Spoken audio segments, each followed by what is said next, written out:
राहुल गांधी कह रहे हैं कि हम एक ऐसी लड़ाई लड़ रहे हैं जिसमें बराबर के मौके हों या फेयर गेम, ऐसा नहीं है।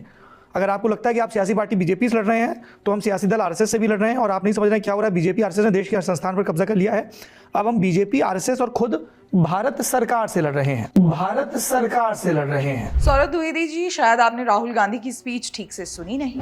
We are now fighting the BJP, the RSS and the Indian state itself. या फिर आप राहुल गांधी के ऐसे बयान का बचाव करने की कोशिश कर रहे हैं जिसका बचाव शायद किया नहीं जा सकता। देखिए, कुछ भी हो सकता है क्योंकि सौरभ द्विवेदी उसी मीडिया से आते हैं जिसे दरबारी मीडिया कहा जाता है। ये ऐसे पत्रकार होते हैं जो विपक्ष में बैठी विशेष पार्टियों के एजेंडे और उनके सवाल केंद्र सरकार पर मढ़ते हैं। साथ ही ये पत्रकार अक्सर विपक्ष में बैठी विशेष पार्टियों का बीच बचाव करते भी नजर आते हैं, और यही काम इस समय लल्लन टॉप के सौरभ द्विवेदी जी भी कर रहे हैं। दरअसल राहुल गांधी ने हाल ही में भारतीय राज्यों के खिलाफ लड़ाई करने की बात को एक्सेप्ट किया, जिस पर काफी विवाद देखा गया। अब इसी मामले पर सौरभ द्विवेदी ने बीजेपी को ही घेरने की कोशिश की और राहुल गांधी के बयान का बचाव करते नजर आए। एक बार फिर ये वीडियो देखिए। राहुल गांधी कह रहे हैं कि हम एक ऐसी लड़ाई लड़ रहे हैं जिसमें बराबर के मौके हों या फेयर गेम, ऐसा नहीं है।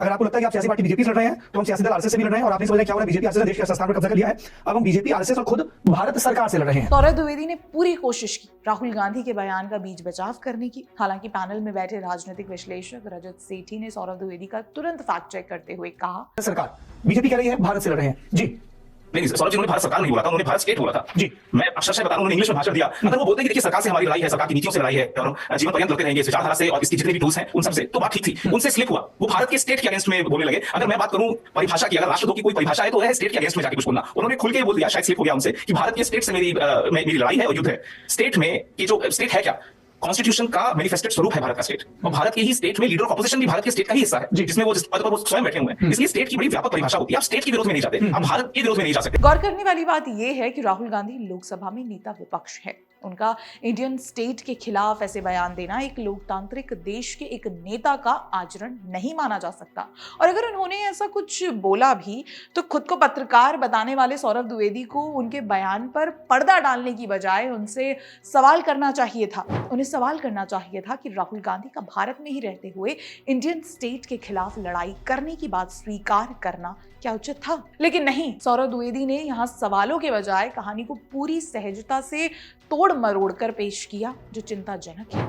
लेकिन ये सौरभ द्विवेदी जैसे पत्रकारों को कहाँ समझ में आए। वो अक्सर ऐसे प्रोपेगेंडा फैलाते नजर आते हैं। अब इस वीडियो को देखिए। यहाँ सौरभ द्विवेदी जी डॉक्टर मनमोहन सिंह के माइनॉरिटी को लेकर दिए गए बयान का बचाव करने की कोशिश करते हैं। मनमोहन सिंह ने कहा था, मेरा मानना है कि हमारी सामूहिक प्राथमिकताएं स्पष्ट हैं। कृषि, सिंचाई, जल संसाधन, स्वास्थ्य, शिक्षा, ग्रामीण बुनियादी ढांचे में महत्वपूर्ण निवेश और सामान्य बुनियादी ढांचे के लिए आवश्यक सार्वजनिक निवेश की जरूरत है।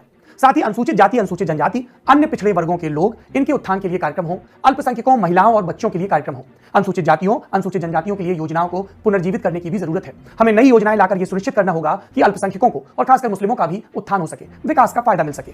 इन सभी का संसाधनों पर पहला हक है। केंद्र के पास बहुत सारी जिम्मेदारियां हैं और ओवरऑल संसाधनों की उपलब्धता में सबकी जरूरतों का समावेश करना होगा। आपने सुना, इस भाषण में कहीं नहीं कहा गया कि देश के संसाधनों पर पहला हक किसी एक समुदाय का है। Doctor Manmohan Singh SC, ST, OBC, महिलाएं, बच्चे और अल्पसंख्यकों खासकर मुस्लिमों की बात कर रहे थे। कलेक्टिवली कह रहे थे कि ये जो पिछड़े हैं इनका देश के संसाधनों पर पहला हक है। लेकिन देखिए ना, उस वक्त भी हमने ही सौरभ द्विवेदी के कथित फैक्ट चेक का फैक्ट चेक किया था। ये वीडियो देखिए। We will have to devise innovative plans to ensure that minorities, particularly the Muslim minority, are empowered to share equitably in the fruits of development.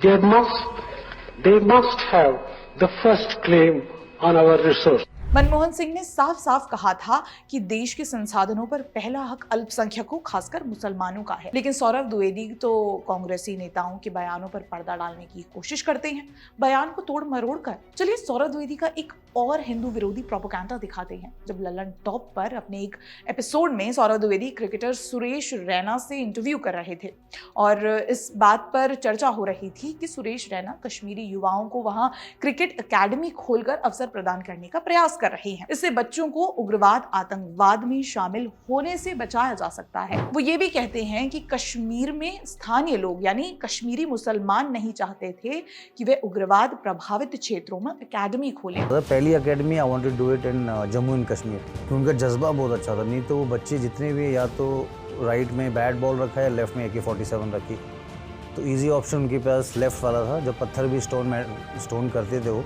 जो भी वो बताते थे सारे लोग। पर मैं चाहता कि वो बैट बॉल चुने, क्योंकि वहाँ का यूथ बहुत स्ट्रॉन्ग है, वहाँ का यूथ बहुत अच्छा है।